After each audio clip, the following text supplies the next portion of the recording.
ಇನ್ನು ರಷ್ಯಾ ಮತ್ತು ಉಕ್ರೇನ್ ಯುದ್ಧ 4 ವರ್ಷಗಳಾದರೂ ಕೂಡ ನಿಲ್ಲುವ ಯಾವ ಲಕ್ಷಣಗಳು ಕಂಡು ಬರ್ತಾ ಇಲ್ಲ. ಮೇಲಿಂದ ಮೇಲೆ ದಾಳಿ ಆಗ್ತಾ ಇದೆ. ಉಕ್ರೇನ್ನಲ್ಲಿ ಒಡೆಸ್ಸಾ ಕರಾವಳಿಯಲ್ಲಿ ರಷ್ಯಾ ದಾಳಿ ಮಾಡಿದೆ.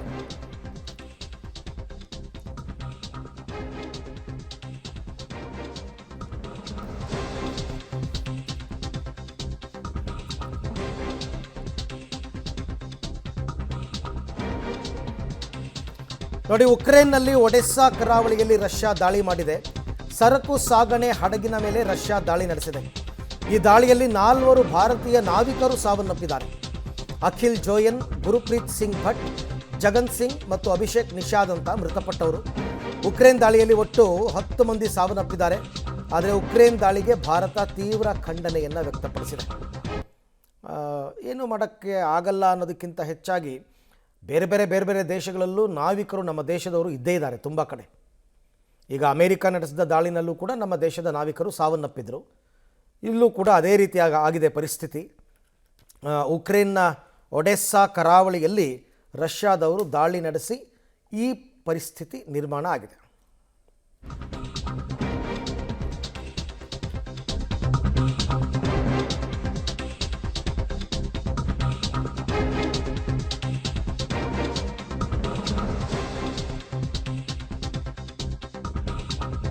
ಉಕ್ರೇನ್ ಕರಾವಳಿಯಲ್ಲಿ ರಷ್ಯಾ ನಡೆಸಿರ್ತಕ್ಕಂಥ ದಾಳಿ, ನಾನಾಗಲೇ ಹೇಳಿದಂತೆ 4 ಭಾರತೀಯ ನಾವಿಕರು ಸಾವನ್ನಪ್ಪಿದ್ದಾರೆ.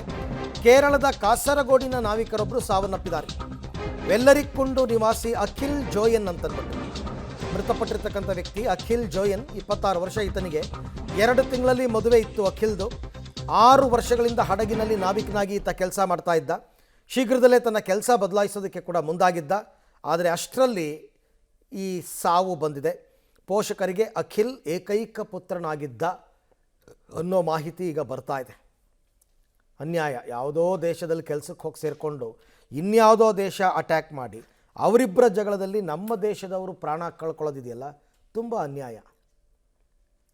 ಹಾಗಾಗಿ ಅವರು ಪಾಪ ಕೆಲಸವನ್ನು ಅರಸಿ ಹೋಗಿದ್ದಾರೆ. ಆಮೇಲೆ ಎಲ್ಲ ರಿಸ್ಕು ಅವರದ್ದೇ.